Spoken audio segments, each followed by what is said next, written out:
Hello guys, कैसे हैं आप सब। मैं हूं नेहा। तो मैं काफ़ी दिनों से ब्लॉग बना रही हूं, लेकिन कभी मैंने ऐसे डेडिकेटेड ब्लॉग नहीं बनाया। तो आज फादर्स डे है, तो मैंने सोचा क्यों ना फादर्स डे से स्टार्ट किया जाए। तो ये वीडियो मैं अपने पापा को डेडिकेट करूंगी, सिंस मतलब वो अभी मेरे साथ नहीं है, मतलब वो अब इस दुनिया में ही नहीं है। बट स्टिल अगर वो होते, मैं उनको ये सब कहना चाहती। और मैं आज जो भी हूँ सब अपने पापा की वजह से हूँ।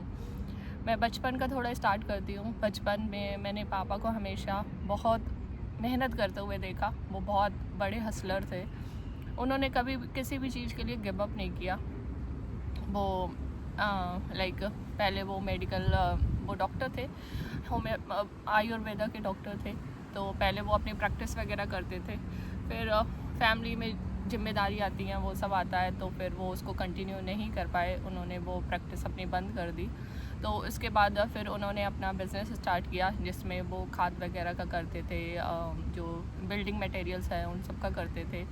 और वो करते करते उन्होंने मतलब हमेशा मेहनत करी। अगर एक चीज़ नहीं हुई, और हमारे जो घर में ताऊ जी और वो सब होते हैं, हर फैमिली में ऐसा होता है कि घर का बंटवारा होता है, ये होता वो होता।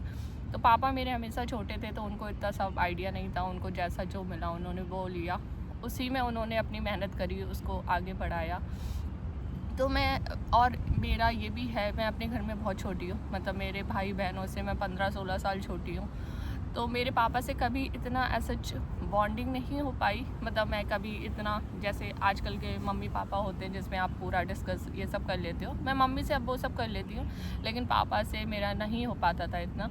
एक होता है ना कि मतलब नॉर्मल पापा को सारी चीज़ें हैं। आजकल के बच्चे छोटी छोटी बातें डिस्कस करते हैं, तो हमारा इतना नहीं हो पाता था। जबकि मेरे पापा मतलब हर चीज़ में बहुत ही अच्छे थे। मतलब मैं तो उनको अपना रियल हीरो मानती हूँ। और मैं जो भी आजकल हूँ, जो भी हूँ, वो सब मेरे पापा की वजह से हूँ। तो मैंने पापा को हमेशा अपनी मेहनत करते हुए देखा। उनको कभी किसी सिचुएशन में मैंने गिव अप करते हुए नहीं देखा।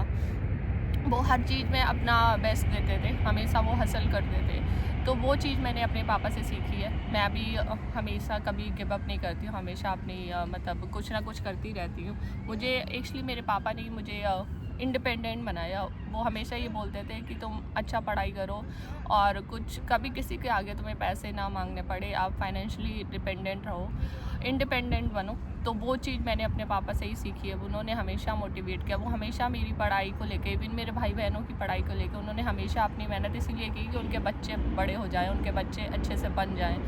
तो पढ़ाई में उनका बहुत फोकस था। उन्होंने मुझे भी हमेशा मोटिवेट किया आगे बढ़ने के लिए। तो ये सारी चीज़ें मैं अपने पापा को ही थैंक यू बोलना चाहती हूँ। काश वो आज होते तो उन्हें बहुत अच्छा लगता। और ऑल्दो मैं यूके में अपने हस्बैंड की वजह से हूँ, उनकी वजह से आई हूँ। बट हाँ, अगर मैंने मतलब पढ़ाई लिखाई नहीं की होती, या फिर जॉब नहीं की होती, या मैं फाइनेंशियली इंडिपेंडेंट नहीं होती, तो शायद आज मैं यहाँ भी जॉब नहीं कर पाती। तो वो चीज़ें तो मेरे पापा ने ही मुझे दी हैं। और मैं हमेशा उनसे बहुत इंस्पायर हुई हूँ। हमेशा मैं उनको अपना रियल हीरो मानती हूँ। उन्होंने हमेशा मोटिवेट किया है। तो मेरे पापा हमेशा बहुत ही हार्ड वर्किंग थे। उन्होंने काफ़ी सारे हासिल किए, और वो पैसों वगैरह के लेके बहुत पर्टिकुलर थे। मतलब वो हमेशा ये बोलते थे, आप इतना अपने शौक़ रखो, या अपनी इतना ज़रूरतें रखो जितना आप उसको मतलब पूरा कर सकते हो। ऐसा नहीं कि आपकी ज़रूरतें बहुत ज़्यादा हैं और उसके लिए आपको किसी से रुपए मांगने पड़ रहे हैं, उसके बाद आप वो कर रहे हो। तो वो चीज़ मतलब मैंने पापा से बहुत सीखी है। तो मेरे जो शौक़ होते हैं, मैं कोशिश करती हूँ मैं खुद से ही अपने वो शौक़ पूरे करें। ऑल्दो फैमिली है, लाइक हस्बैंड है, इन-लॉज़ हैं, वो सब कर सकते हैं, लेकिन हाँ, मेरी ये आदत है नहीं। और ये मैंने अपने पापा से सीखा है। और उन्होंने बोला कभी ऐसी नौबत ना आए, मतलब अभी कभी ऐसा चांस ना आए जब आपको किसी से उधार लेना पड़े, आपको लोन लेना पड़े, ये चीज़ें करनी पड़े। तो ये चीज़ में मैं अपने पापा से बहुत इंस्पायर हुई थी। ये मैंने अपने पापा से बहुत सीखा है। अपार्ट फ्रॉम दिस, मेरे पापा बहुत ही लाइक नेचर लवर थे। उनको प्लांट्स वगैरह इन सब से बहुत अच्छा लगता था। मतलब वो अपना 2-3 घंटे पौधों और मतलब इसी सब में देखते थे, गार्डनिंग और इन सब में। और शायद ये मेरे अंदर मेरे पापा से ही आया है। मुझे भी प्लांट्स और इन सब से बहुत लगाव है। जब भी मैं नेचर वगैरह देखती हूँ, मेरा अलग ही वो हो जाता है, मैं बहुत एक्साइटेड हो जाती हूँ। तो ये है। और बाकी पापा यहाँ है नहीं, आई विश वो हमारे साथ होते तो उन्हें अच्छा लगता कि हम लोग अब सारी मेरे भाई बहन हम सारे लोग सक्सेसफुल हैं, और उनका मतलब नाम रोशन कर रहे हैं, तो शायद उन्हें अच्छा लगता। और मेरी शादी के 1 साल बाद ही मेरे पापा का एक्सपायर हो गए थे और उनका ब्रेन हैमरेज हो गया था और वो बैंक में थे उस टाइम।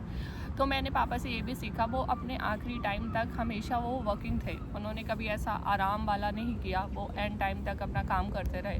और जब उनको अटैक आया था तो वो बैंक में थे और उसके बाद फिर 7 साल हो गए जब से वो अब इस दुनिया में नहीं है।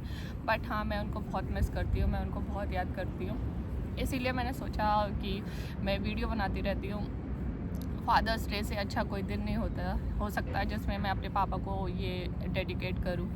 और मैं उनको बहुत याद करती हूँ, मुझे उनकी याद आती है और मुझे ये भी लगता है शायद मैं उनसे और सारी बातें कर पाती और चीज़ें शेयर कर पाती।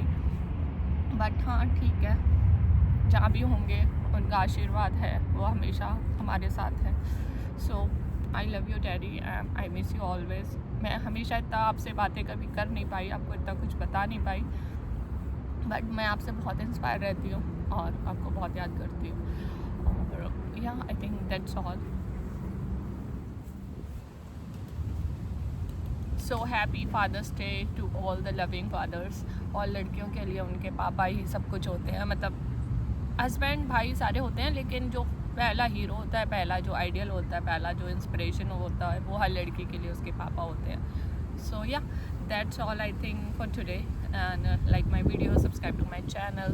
अब मैं कोशिश करूँगी ऐसे ही कुछ वीडियो शूट करूँ, बिकॉज यहाँ यूके में इतना इंटरव्यू देने के बाद मुझे कॉन्फिडेंस आ गया है कि मैं ऐसे कैमरे के सामने बात कर सकती हूँ। सो मैंने सोचा कि स्टार्ट किया जाए फादर्स डे से, और ये वीडियो डेडिकेटेड है to my father and to all the fathers who is inspiring their daughters and उनको मोटिवेट कर रहे हैं। So yeah, that's all for today.